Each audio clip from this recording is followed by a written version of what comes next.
तो जय हिंद साथियों, शांत हो जाइए सबको। स्वागत है आप सभी का आपका अपना यूट्यूब परिवार जीके जीएस ग्रुप डिस्कशन में। Thank you sir. बहुत कनकनी मौसम है, इसलिए सिर्फ पढ़ाई पे ध्यान दीजिए, ठीक है। तो कल हम लोग क्या पढ़ लिए थे? कल हम लोग पढ़ लिए थे भारत के यवन राज्य पढ़ लिए थे, ठीक है। मतलब कि ये जो है मगध का उत्कर्ष का जो है समाप्त हो गया था, मतलब सातवाहन वंश खत्म हो गया था। उसके बाद हम लोग पढ़े थे भारत के यवन राज्य, ठीक है। आज हम लोग पढ़ेंगे शक, ठीक है। शक से लेके संगम युग का मतलब पेज नंबर 15 तक, ठीक है। पेज नंबर 14 और 15 पढ़ेंगे आज, ठीक है। तो आप सभी को बता दें कि पहले हम लोग क्या करते हैं, होमवर्क दे देते हैं किसमें, टेलीग्राम चैनल का नाम है जीकेजीएस ग्रुप डिस्कशन, ठीक है। और सभी को पढ़ के आइएगा, अनुरोध है सभी से, रिक्वेस्ट है, ठीक है। चलिए स्टार्ट करते हैं। आज का पहला सवाल बताइएगा कि जैसे भारत में यवन राज्य जो हुआ था उसमें पहला कौन थे, पहले शासक? हिंदू यूनानी थे। और हिंदू यूनानी के बाद कौन आए? पल्लव। नहीं, शक, ठीक है। हिंदू यूनानी के बाद शक आए, ठीक है। बताइएगा शकों की कितनी शाखाएं थी? 5 शाखाएं थी। कितनी शाखाएं थी? 5 शाखाएं थी। तो बताइएगा नाम। पहला शाखा अफगानिस्तान, पहली शाखा, हाँ पहली शाखा अफगानिस्तान, दूसरी शाखा पंजाब, तीसरी शाखा मथुरा, चौथी शाखा हाँ पश्चिमी भारत, ठीक है, पश्चिमी भारत। और 5वीं शाखा ऊपरी दक्कन, ठीक है। फिर से एक बार रिवाइज करते हैं। पहली शाखा अफगानिस्तान, दूसरी शाखा पंजाब, उसकी राजधानी तक्षशिला, ठीक है। तीसरी शाखा मथुरा, चौथी शाखा पश्चिमी भारत और 5वीं शाखा ऊपरी दक्कन, ठीक है, ऊपरी दक्कन। बताइएगा जो है प्रथम शक राजा उनका क्या नाम था? मो, क्या नाम था? मो, ठीक है। और बताइएगा कि ये कहाँ के मूलतः कहाँ के निवासी थे? मध्य एशिया के। कहाँ के थे? मध्य एशिया के थे, ठीक है। और ये चारागाह की खोज में भारत आए। किसकी खोज में? चारागाह की खोज में भारत आए, ठीक है। अब बताइएगा शकों के विजय के उपलक्ष्य में 58 बीसी को, ठीक है, 58 बीसी से एक नया संवत चलाया, उसका क्या नाम था? विक्रम संवत। क्या नाम था? विक्रम संवत। कब चलाया? तो 58 ईसापुर में। कब चलाया? 58 ईसापुर में। और उसी समय से जो है कौन सी उपाधि? विक्रमादित्य की उपाधि जो है उसका लोकप्रिय उपाधि बन गई, ठीक है, विक्रमादित्य। कौन सी उपाधि? विक्रमादित्य, ठीक है। और बताइएगा विक्रमादित्य का सबसे विख्यात राजा कौन थे? मतलब चंद्रगुप्त द्वितीय जो थे, हाँ चंद्रगुप्त द्वितीय जो थे, नहीं प्रथम नहीं, चंद्रगुप्त द्वितीय, हाँ वो सबसे अधिक विख्यात विक्रमादित्य बने, ठीक है। सबसे अधिक, हाँ सबसे अधिक विख्यात राजा कौन थे? चंद्रगुप्त द्वितीय, जिसको विक्रमादित्य की उपाधि मिली थी। और बताइएगा जो है ये विक्रमादित्य की उपाधि कितने शासकों को मिला था? 14 शासकों तक पहुंच गई थी, ठीक है, 14 शासकों तक पहुंच गई थी, हाँ। अगला बताइएगा कि शकों की अन्य शाखाओं की तुलना में सबसे प्रभुत्व शाखा कौन सी थी? पश्चिमी भारत। सबसे प्रभुत्व शाखा पश्चिमी भारत, ठीक है। तो बताइएगा कि यह क्यों फेमस थी पश्चिमी भारत? बता सकते हैं? ये फेमस इसलिए थी क्योंकि गुजरात, पश्चिमी भारत मतलब क्या? गुजरात। तो गुजरात में क्या हुआ था कि समुद्री व्यापार से यह शाखा काफी लाभान्वित हुई, ठीक है, क्योंकि समुद्री व्यापार था, वहां का अर्थव्यवस्था ठीक था। और क्या हुआ कि भारी संख्या में किसके सिक्के चलाए? चांदी के सिक्के चलाए। किसके सिक्के? चांदी के सिक्के, सोने के सिक्के नहीं, ठीक है, चांदी के सिक्के। इससे पहले भी हम लोग पढ़े थे कि सातवाहन वंश में जो है सोने के सिक्के का कोई जिक्र नहीं है, ठीक है, सोने के सिक्के नहीं चलाए थे। तो कौन कौन से सिक्के चलाए थे? शीशे का सबसे ज्यादा, हाँ, उसके बाद चांदी, तांबे, पोटीन, उसके बाद कांसे, ये सब का चलाए थे, ठीक है। हो गया कंप्लीट यहाँ तक? अब बताइएगा कि शकों का सबसे प्रतापी शासक कौन थे? रुद्रदामन प्रथम। शकों के सबसे प्रतापी शासक रुद्रदामन प्रथम, ठीक है, जिसका शासन काल बताइएगा आप लोग। 130 से 150, 130 से नहीं ईस्वी, 130 से 150 ईस्वी, ठीक है, 130 से 150 ईस्वी, ठीक है, जो गुजरात के बड़े भाग पर था, ठीक है, इसका शासन। इसने जो है काठियावाड़ की अर्ध शुष्क सुदर्शन झील, कहाँ है सुदर्शन झील? गुजरात के काठियावाड़ में, ठीक है, मौर्य द्वारा निर्मित किया गया था। किसके द्वारा? मौर्य द्वारा निर्मित किया गया था, ठीक है। अगला बताइएगा कि रुद्रदामन जो है किस भाषा के प्रेमी थे? संस्कृत भाषा के, ठीक है। रुद्रदामन संस्कृत, रुद्रदामन संस्कृत भाषा के, ठीक है। बताइएगा कि गिरनार अभिलेख जो है किस भाषा में? संस्कृत भाषा में, ठीक है। सबसे लंबा बोला गया लंबा अभिलेख कौन? गिरनार अभिलेख किस भाषा में? संस्कृत भाषा में, ठीक है। बताया गया कि रुद्रदामन ने ही सबसे पहले विशुद्ध संस्कृत भाषा में जो है गिरनार अभिलेख जारी किया, ठीक है। हाँ, सबसे लंबा अभिलेख गिरनार अभिलेख जारी किया, ठीक है। और इसके पहले सभी अभिलेख किस भाषा में थे? प्राकृत भाषा में। किस भाषा में? प्राकृत भाषा में। कंप्लीट। अगला बताइएगा, भारत में शक राजा अपने को क्या कहते थे? क्षत्रप। क्या कहते थे? क्षत्रप कहते थे, ठीक है। शक राजा क्या कहते थे अपने आप को? क्षत्रप कहते थे, ठीक है। अगला बताइएगा कि पश्चिमोत्तर भारत में, पश्चिमोत्तर मतलब समझ रहे हैं ना? पश्चिमोत्तर मतलब सिंध के प्रांत में, ठीक है। तो पश्चिमोत्तर भारत में शकों के अधिपत्य के बाद पार्थियाई लोग का अधिपत्य हुआ, ठीक है। तो सबसे प्रसिद्ध पार्थियाई राजा का नाम क्या था? क्या नाम था? गोंडो फर्निस, ठीक है। इसी के शासन काल में जो है ईसाई धर्म के प्रचार के लिए भारत आए थे। कौन? सेंट टॉमस, ठीक है। सेंट टॉमस, ठीक है। बताइएगा पार्थियाई लोग जो थे उसका मूल स्थान कहाँ है? कहाँ था? पार्थियाई लोगों का मूल स्थान ईरान था। पार्थियाई लोगों का मूल स्थान ईरान था, ठीक है।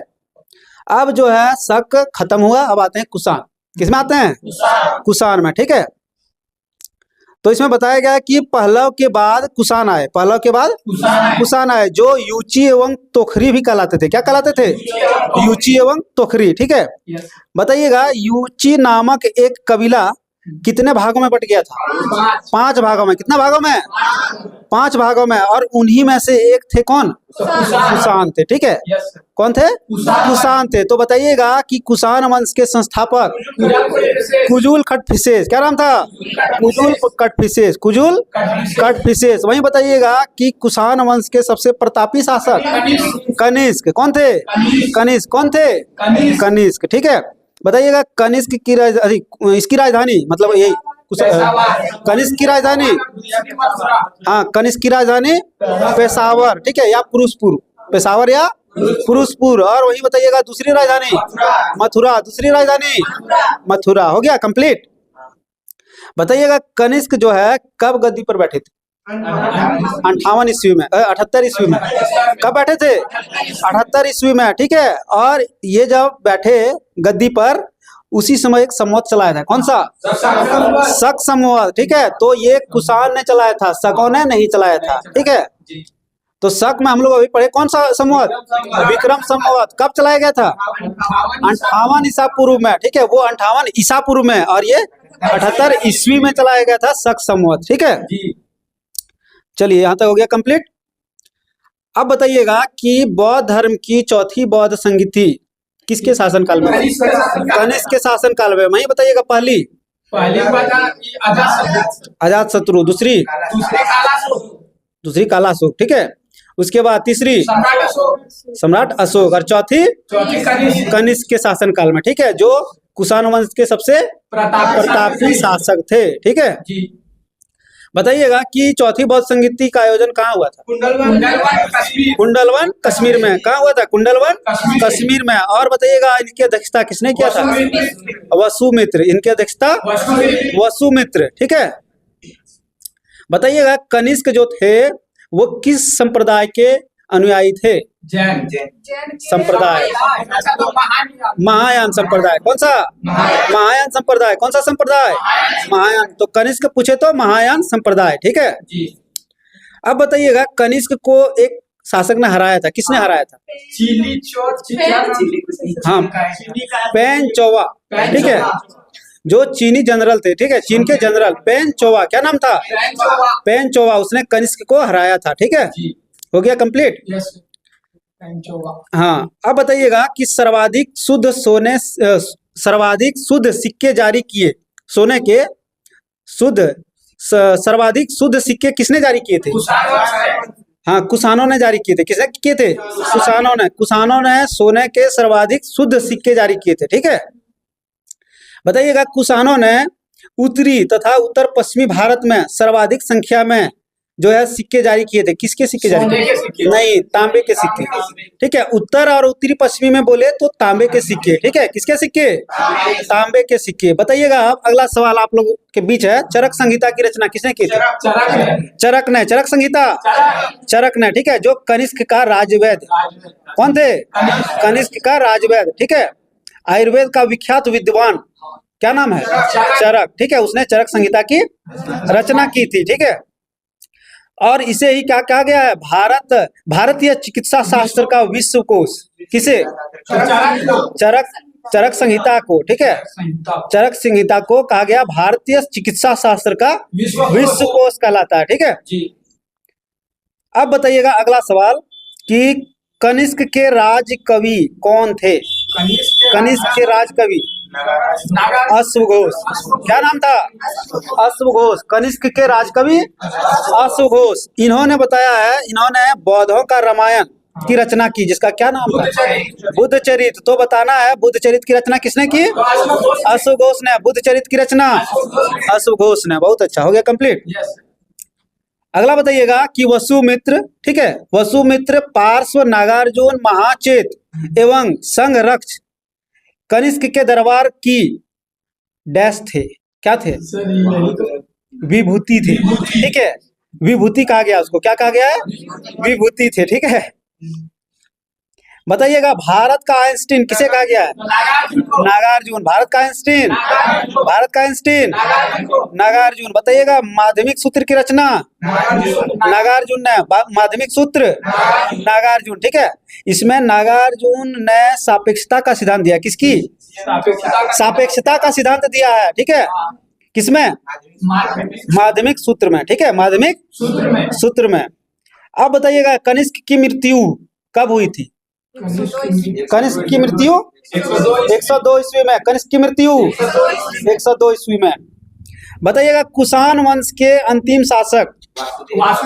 कुषाण वंश के अंतिम शासक वासुदेव। ठीक है, एक तो वासुदेव हम लोग पढ़े थे पहले भी। किसमें?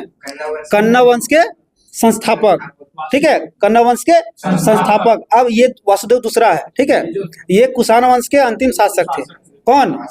वासुदेव। और कनिष्क की मृत्यु 102 ईस्वी में। ठीक है, बताइएगा कुषाण राजा क्या कहलाते थे? देवपुत्र। क्या कहलाते थे?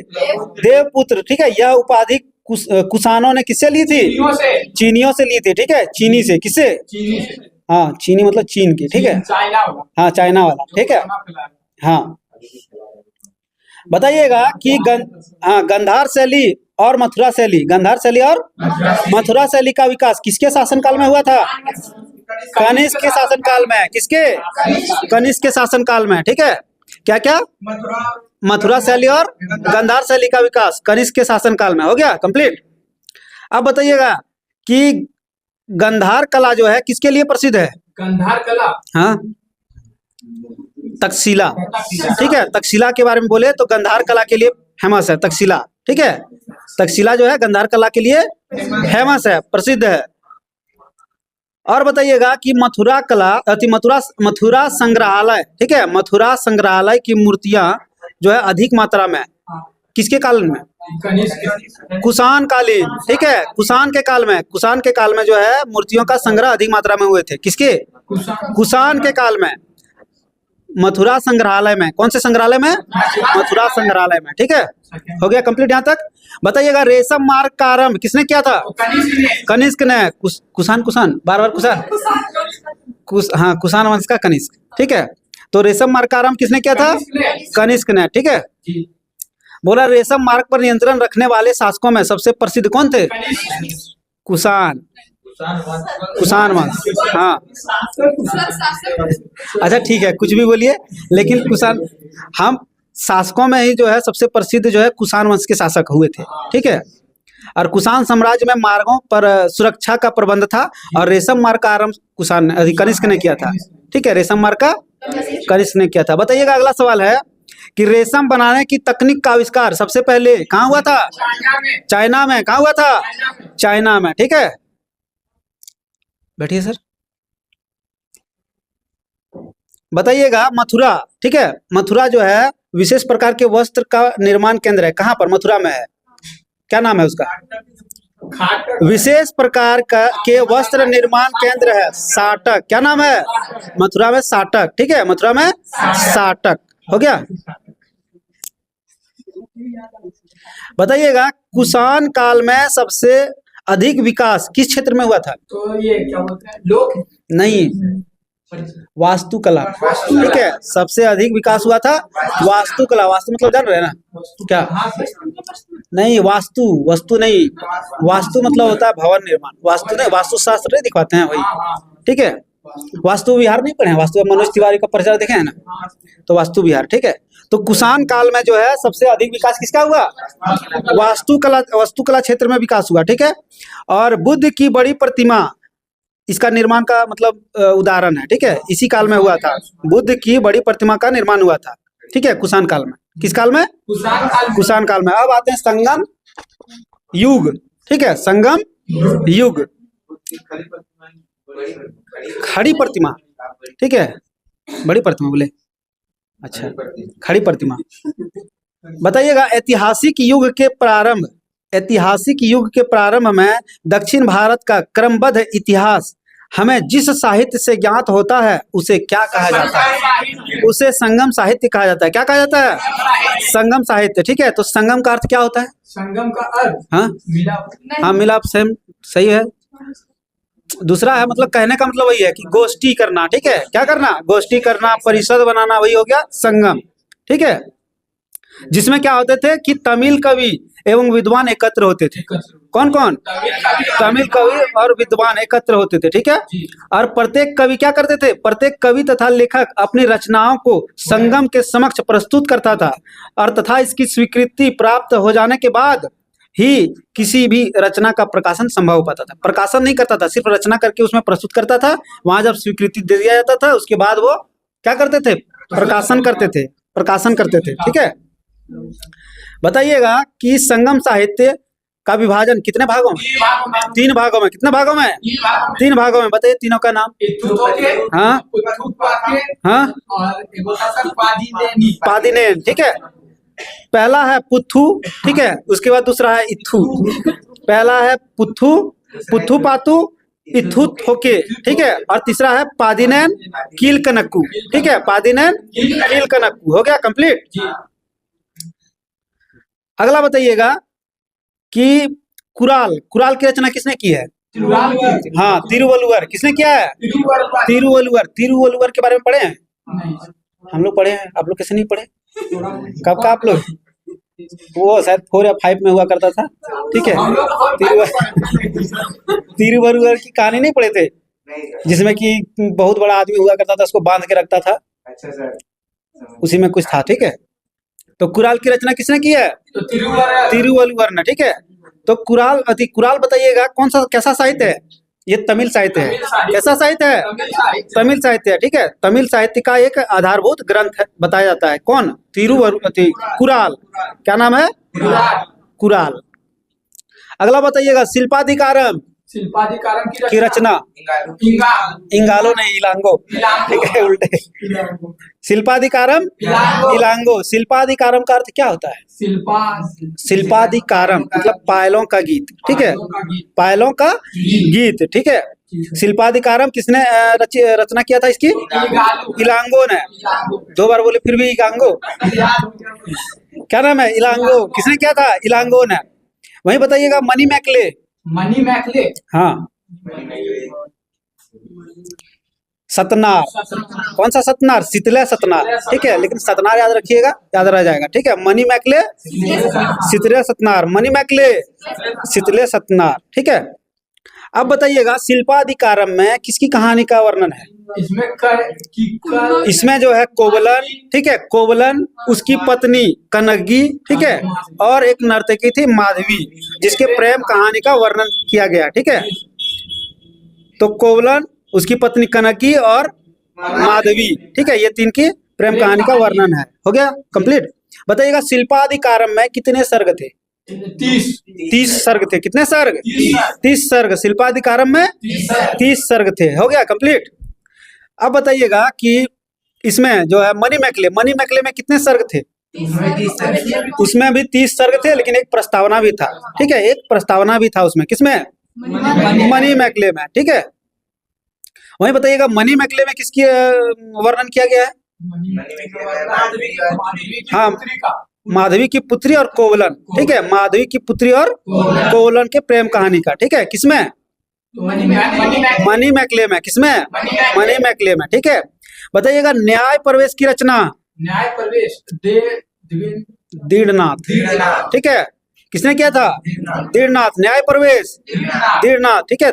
तो इसमें किसके अनुसार से बताया गया है कि दृढ़नाथ की कृति जो है न्याय प्रवेश पर आधारित है? नीलकंठ शास्त्री के अनुसार, ठीक है, नीलकंठ शास्त्री के अनुसार यह बौद्ध लेखक दृढ़नाथ की कृति जो है न्याय प्रवेश पर आधारित है, ठीक है। अगला बताइएगा जीवक चिंतामणि किसने लिखा है? देवर ने। किसका? खुशबू का शादी लग गया ना। चलिए कोई तो जीवक चिंतामणि की रचना तिरुतक देवर, ठीक है। पूरा नाम पूछे तो तिरुतक देवर, ठीक है। याद रह जाएगा ना। चलिए कोई बात, किसी तरह याद रखना, चाहे खुशबू हो चाहे स्नेहा हो या दोनों में से किसी ले लीजिए, तो किसी तरह याद रखना है। जो है जीवक चिंतामणि की रचना तिरुतक देवर ने किया है, ठीक है। तो बताना है कि तिरुतक देवर जो थे वो पहले चोल राजकुमार था, ठीक है, और बाद में क्या बन गए थे वो? हाँ, जैन भिक्षु बन गए थे वो, ठीक है। उसको बहुत परेशान किया गया, किसके द्वारा जान ही रहे आप लोग, ठीक है। तो उसके बाद जो है वो क्या बन गए? जैन भिक्षु बन गए, ठीक है। तो तिरुतक देवर जो है पहले चोल राजकुमार हुआ करते थे और बाद में जो है वो जैन भिक्षु बन गए, ठीक है। अगला सवाल बताइएगा कि तमिल व्याकरण एक है, उसका नाम, तमिल व्याकरण का नाम? हाँ, तोल्कापियम, ठीक है। क्या नाम है? तोल्कापियम। यह तमिल व्याकरण है। तोल्कापियम तमिल व्याकरण है, जिसकी रचना कब हुई थी? हाँ, 5वीं सदी, ठीक है। 5वीं सदी के बाद बहुत प्रसिद्ध तमिल रचनाएं हुई थी ये सब। क्या नाम है? तोल्कापियम, ठीक है। अगला बताइएगा राम कथा के अनेक तमिल संस्करण हैं, ठीक है, जिनमें सबसे प्रसिद्ध कम्बन का नाम क्या है? सबसे प्रसिद्ध कम्बन इरामा अवतारम, ठीक है, इरामा अवतारम। अगला सवाल संगम साहित्य के काव्य को कितने भागों में बांटा गया है? कितने श्रेणियों में बांटा गया है? 2 श्रेणी। कौन कौन सा? एगो था अक्कम, ठीक है, एक था अक्कम, एक था पूरम, एक था अक्कम, एक था पूरम, ठीक है। पहला था अक्कम, दूसरा था पूरम। आप बताइएगा कि प्रेम प्रसंग की जो है प्रेम प्रसंग के से संबंधित है कौन सा? अक्कम, ठीक है। अक्कम काव्य जो है मूल विषय है प्रेम प्रसंग, मूल विषय प्रेम प्रसंग, जबकि जो है युद्ध के लिए पूरम, युद्ध के लिए पूरम, ठीक है। तो अक्कम हो गया प्रेम प्रसंग और पूरम हो गया युद्ध के लिए। हो गया कंप्लीट। अगला बताइएगा तमिल प्रदेश कितने राज्यों में विभाजित हुआ था? तमिल प्रदेश जो है 3 राज्यों में विभाजित था। कौन कौन सा? एक चेरी, पहला था चोल, ठीक है, चेरी नहीं चेर, ठीक है, चोल, चेर और पांड्य, ठीक है, चोल, चेर और पांड्य। तो इसका विवरण हमें कहाँ से प्राप्त होता है? संगम साहित्य से, ठीक है। संगम साहित्य में हमें तमिल प्रदेश के 3 राज्य चोल, चेर तथा पांड्य का विवरण प्राप्त होता है, ठीक है। तो बताइएगा दक्षिण पूर्व में कौन सा राज्य स्थित था? नहीं, दक्षिण पूर्व में था पांड्य, ठीक है, दक्षिण पूर्व में पांड्य। वही बताइएगा दक्षिण पश्चिम में चेर, ठीक है, दक्षिण पश्चिम में चेर। आप लोग क्या सोचे? हम लगातार पूछेंगे इधर से ना, जाल बिछाए आप लोग फंस गए। और बताइएगा उत्तर पूर्व में चोल, ठीक है। तो उत्तर पूर्व में चोल, दक्षिण पश्चिम में चेर और दक्षिण पूर्व में पांड्य राज्य स्थित था, ठीक है। बताइएगा संगम युगीन राज्यों में सर्वाधिक शक्तिशाली राज्य कौन सा था? चोल राज्य। सर्वाधिक शक्तिशाली चोल राज्य, सर्वाधिक शक्तिशाली चोल राज्य था, ठीक है। तो बताइएगा कि चोल राज्य किस नदियों के बीच स्थित था?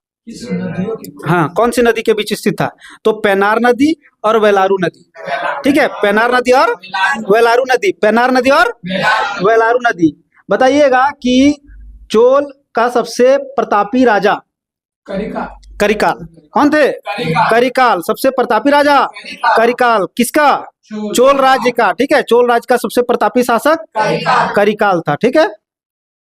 बताइएगा कि करिकाल जो है कौन से मत के अनुयायी था? कौन से मत? हाँ, ब्राह्मण, ठीक है। करिकाल जो है ब्राह्मण मतानुयायी था। किस मत का था? तो ब्राह्मण मत का अनुयायी था। ब्राह्मण मत का अनुयायी कौन थे? करिकाल, ठीक है। इसने ब्राह्मण धर्म को राजकीय संरक्षण प्रदान किया, ठीक है। किसने? करिकाल ने। बताइएगा कि कावेरी नदी के मुहाने पर बांध बनवाया था, किसने? करिकाल ने बनवाया था, ठीक है। इसने सिंचाई करने के लिए नहरों का भी निर्माण करवाया था, किसने? करिकाल ने। हो गया। और जो है बताइएगा कि सप्त स्वरों का विशेषज्ञ भी बताया गया, किसे? करिकाल को। करिकाल को जो है संगीत में होता है ना 7 स्वर, कौन कौन सा? बस हो गया। 7 को बोलिए आप लोग, 7 ठो। और उसके बाद हाँ, सा नहीं है लास्ट में, ठीक है। सा रे गा मा पा धा नी, ठीक है। तो ये हो गया 7। तो 7 स्वरों का विशेषज्ञ बताया गया, किसे? करिकाल को बताया गया, ठीक है। अब बताइएगा कि संगम युग का दूसरा राज्य कौन था? पहला था पढ़े हम लोग चोल, दूसरा कौन था? चेर था, ठीक है। और जिसको अगर आधुनिक प्रांत अगर बोले तो आधुनिक में उससे कहाँ है स्थित? आधुनिक केरल प्रांत में। कहाँ है? केरल प्रांत में जो है चेर था। बताइएगा कि चेरों का प्रमुख राजा कौन कौन हुए थे? हाँ, बहुत है ना। बताइए 2 ठो का नाम आप लोग को बताना है। उदयनजीरल, ठीक है। उदयनजीरल और नेंदुजीरल। उदयनजीरल, नेंदुजीरल, उदयनजीरल, नेंदुजीरल। जो ये पूछेगा क्वेश्चन में आएगा कि बताइए नेंदुजीरल किस राज्य से संबंधित था? तो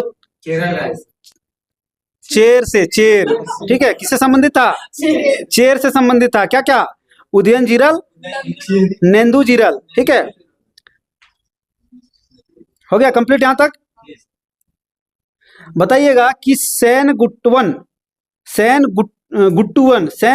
ने किसकी उपाधि ग्रहण की थी?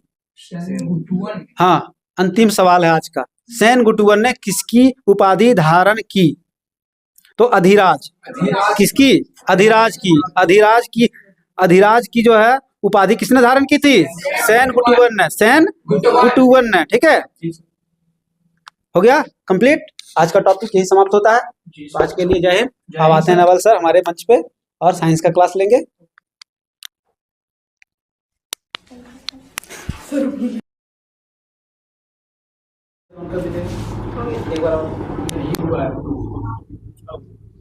गुड इवनिंग दोस्तों। Good evening sir. चलिए, कल पार्ट 1 हुआ था, आज पार्ट 2 से समाप्त हो जाएगा। ध्वनि और वेग ना, तरंग और ध्वनि था ना, तरंग और ध्वनि। चलिए बताइएगा, जब ध्वनि किसी सतह से टकरा कर वापस उसी माध्यम में लौट जाती तो यह घटना को क्या कहते हैं? ध्वनि का परावर्तन। ध्वनि का परावर्तन कहलाता है। ध्वनि का परावर्तन कहलाता है। जब ध्वनि किसी सतह से टकराकर वापस उसी माध्यम में लौट जाए तो क्या कहलाता है? ध्वनि का परावर्तन। अगर 2 ध्वनियों को स्पष्ट सुनना हो तो उन दोनों ध्वनियों के बीच का अंतर कितना सेकंड का होना चाहिए? 0.1 सेकंड, ठीक है। 0.1 सेकंड या 1/10 सेकंड कह सकते हैं, ठीक है। 1/10 सेकंड या फिर 0.1 सेकंड होना चाहिए। कान में ध्वनि का कितना सेकंड तक रहना श्रुति निर्बंधता कहलाता है? वही 1/10 सेकंड। किसी सतह से टकराकर ध्वनि बार बार सुनाई देना क्या कहलाता है? इको या प्रतिध्वनि। इको या प्रतिध्वनि। इको या प्रतिध्वनि, बार बार सुनाई देना। ठीक है।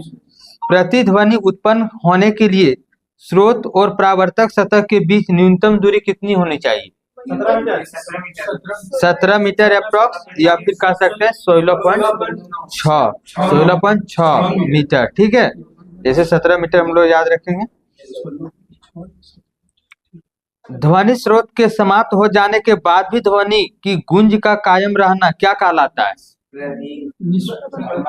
क्या कहलाता है? अनुरणन। ठीक है, अनुरणन।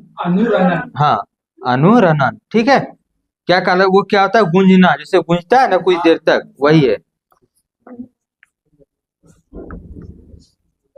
सिनेमा हॉल में अनुरणन तथा प्रतिध्वनि को रोकने के लिए ध्वनि अवशोषक पदार्थ का उपयोग किया जाता है, जिसे क्या कहते हैं?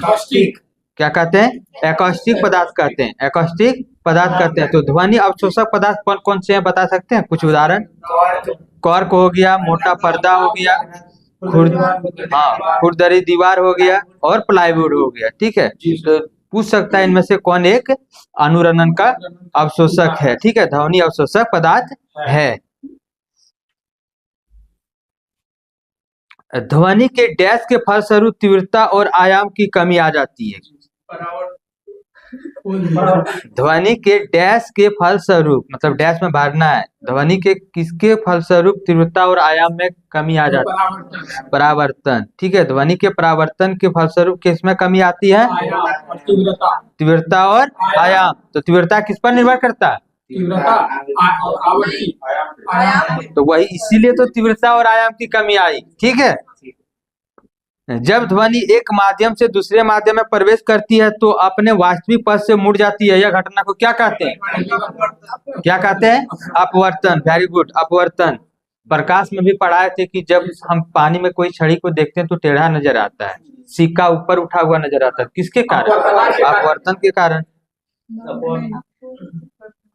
अपवर्तन के कारण। ठीक है, ध्वनि का अपवर्तन क्या हुआ? जब किसी एक माध्यम से दूसरे माध्यम में प्रवेश करती है तो वास्तविक पथ से मुड़ जाती है। यार, यह घटना को क्या कहते हैं?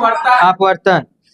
दिन के अपेक्षा रात में ध्वनि अधिक दूर तक सुनाई देती है। क्यों? अपवर्तन के कारण। बहुत अच्छा, अपवर्तन के कारण।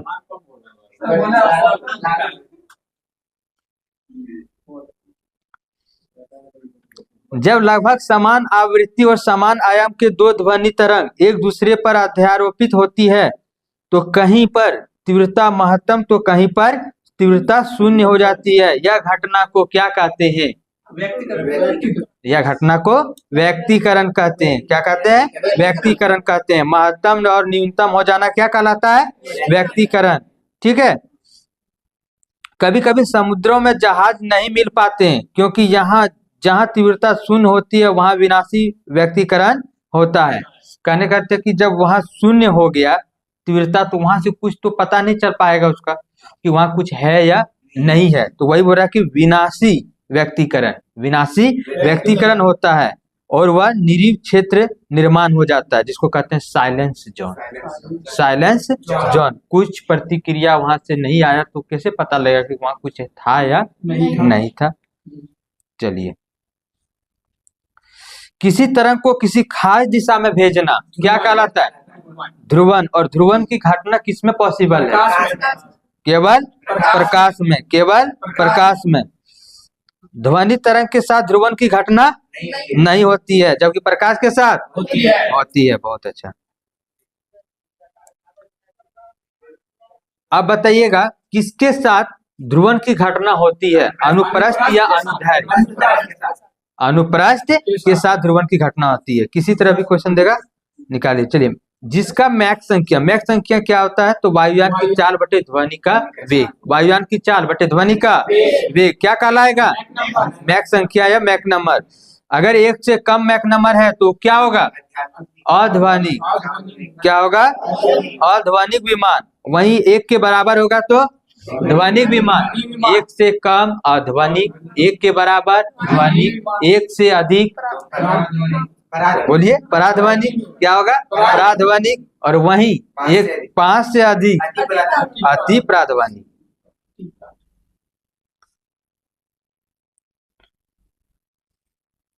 चलिए नेक्स्ट बताइएगा, खिड़की दरवाजे के किनारे से टकराकर ध्वनि तरंग का बाहर निकलना क्या कहलाता है? विवर्तन। क्या कहलाता है? विवर्तन। और विवर्तन की घटना किसमें? सिर्फ ध्वनि हाँ, किसमें होता है? सिर्फ ध्वनि में होता है, प्रकाश में विवर्तन नहीं होता है।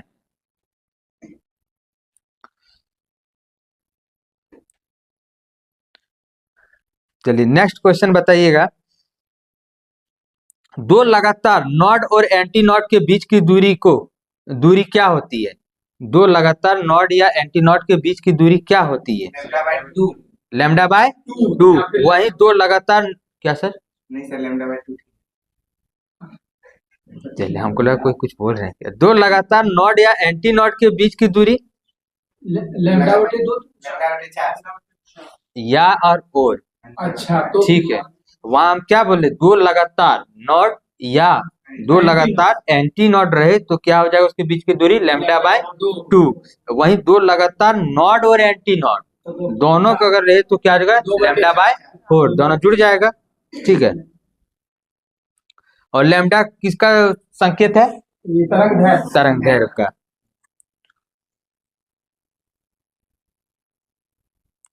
वह तरंग जो आगे बढ़ती है उसे कौन सा तरंग कहते हैं? प्रगामी तरंग। वेरी गुड, प्रगामी तरंग कहते हैं। यह तरंग अपने साथ क्या वहन करती है? ऊर्जा वहन करती है। अपने साथ ऊर्जा वहन करती है।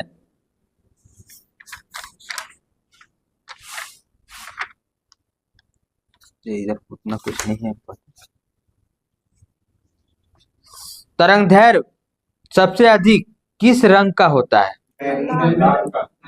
सबसे अधिक तरंग दैर्घ्य लाल रंग का होता है। सबसे अधिक लाल रंग का होता है। वहीं सबसे अधिक तरंग दैर्घ्य किस किरण की होती है? वो हो जाएगा दीर्घ किरण। ठीक है, क्या हो जाएगा? दीर्घ किरण का। तरंग दैर्घ्य सबसे अधिक दीर्घ किरण का। वहीं से रंग में पूछे सबसे अधिक तरंग दैर्घ्य तो लाल रंग का। आवृत्ति सबसे अधिक कलर में अगर देखा जाए तो बैंगनी। देखिए, तरंग दैर्घ्य जो है ना, सिर्फ लाल रंग का अधिक होगा, बाद बाकी हाँ सब कम होगा लाल रंग का। ठीक है, वही दीर्घ तरंग जो बताए, अभी दीर्घ किरण जो बताए, उसका क्या होगा? तरंग दैर्घ्य अधिक होगा। ठीक है ना, बाद बाकी कम होगा। ठीक है, आगे देखते हैं। परिकिरणन सबसे अधिक किसका होता है? विचलित। विचलित कौन सबसे अधिक होता है? रंग बैंगनी। सबसे अधिक विचलित बैंगनी कलर का। चलिए आगे बताइएगा।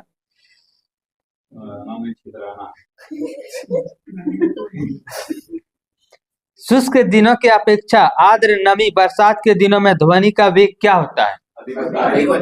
ध्वनि का वेग अधिक हो जाता है। आर्द्रता बढ़ने पर ध्वनि का वेग क्या होगा? अधिक होता है। बढ़ जाएगा ना, यही पूछा गया था टेक्नीशियन में। ठीक है, आर्द्रता बढ़ने से ध्वनि का वेग।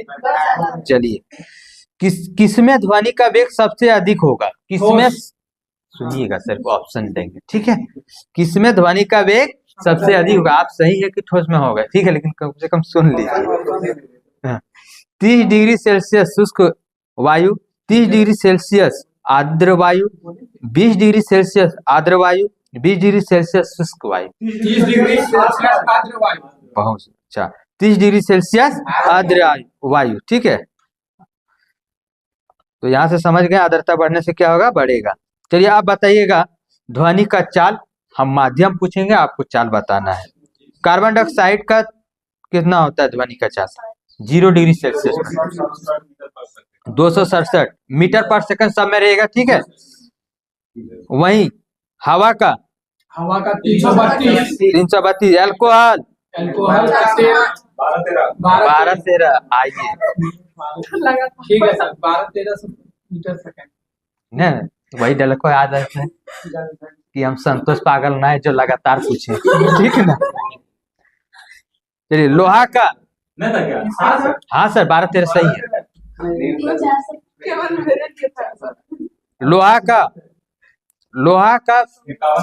51-30। लोहा का 51-30। कांच का कांच का 56-40, वेरी गुड सर। 56-40 कांच का, 56-40 एल्युमिनियम 64-20, एल्युमिनियम 64-20। तो कितना देखे हम लोग, फिर और कंप्लीट करते हैं, फिर रिवीजन कराएंगे। जल का 14-93, जल का 14-93, समुद्री जल 15-33, 15-33, 14-98 है सर, वो 25 डिग्री सेल्सियस पर, और आसुत जल या जल का ध्वनि का वेग है। ठीक है, विशेष करके 0 डिग्री सेल्सियस पर ही पूछता है। चलिए एक बार रिपीट करते हैं। जल का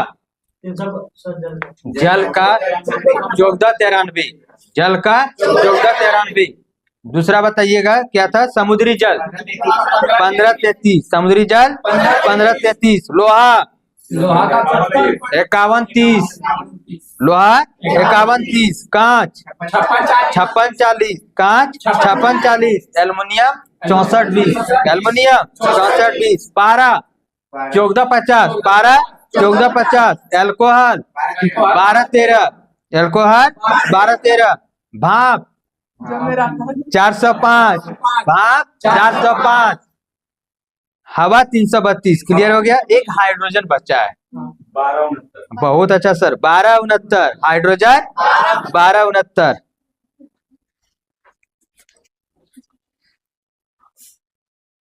अमेरिका के ट्रेकोमा पुल किसके कारण क्षतिग्रस्त हो गया था?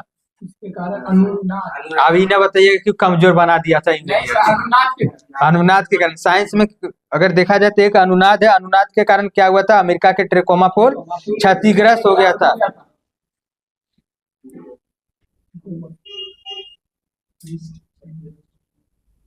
कंपन के आयाम का महत्तम हो जाना क्या कहलाता है? कंपन के आयाम का महत्तम हो जाना क्या कहलाता है?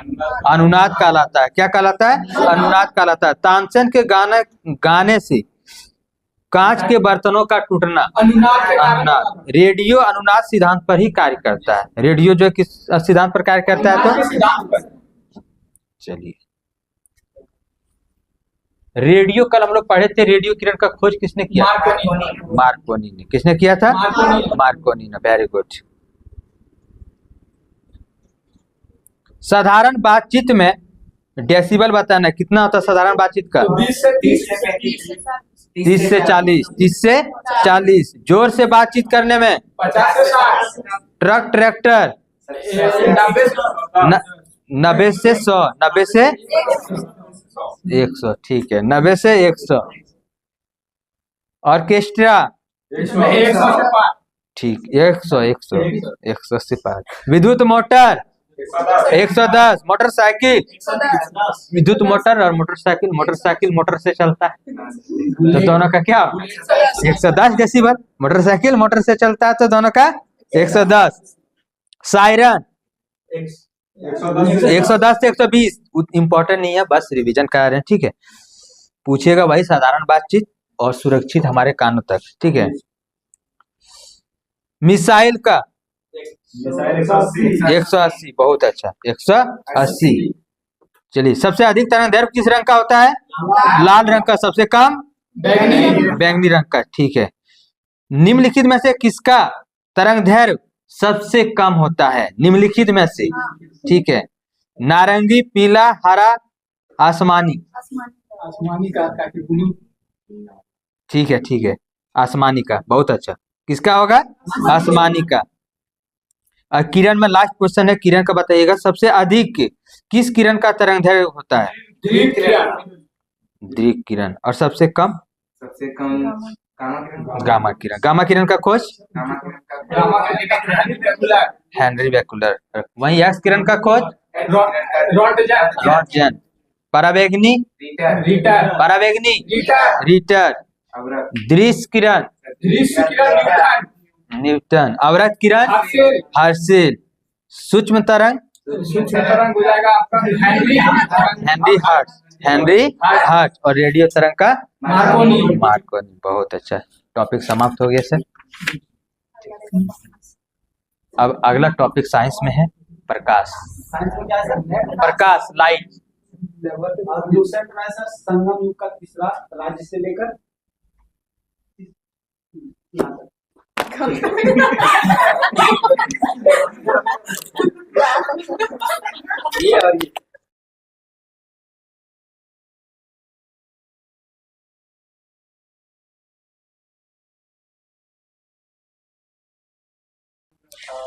तो साइंस में सुन लिए टॉपिक लाइट था, और वहीं लुसेंट में संगम वंश का जो जहां से मतलब कल छोड़े गए थे उसके आगे, ठीक है, संगम वंश का ही है। और गुप्त साम्राज्य स्टार्ट हो जाएगा यहाँ तक देना। नहीं नहीं सर, एक ही पेज, और एक ही यहाँ से वहां तक। यहाँ तक, ठीक है। गुप्त साम्राज्य स्टार्ट हो जाएगा और अंतिम पेज नंबर है 17। तो सबका लुसेंट में अलग अलग पेज नंबर होगा, घबराइएगा नहीं। टेलीग्राम में जो पीडीएफ जाएगा वहां से देख लीजिएगा, मिला लीजिएगा, जहां होगा वहीं तक पढ़ के आ जाइएगा, ठीक है। तो चलिए, हाँ? लाइट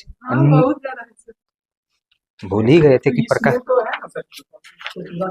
थोड़ा देख लेते हैं सर, इंतजार कीजिए। लाइट में कितना है पेज? अरे ठीक है, तो टेलीग्राम में आप लोग देख लीजिएगा, ठीक है। हम देख लेते हैं कितना कितना क्या है, ठीक है। पीडीएफ डाल दिया जाएगा। धन्यवाद। Thank you sir.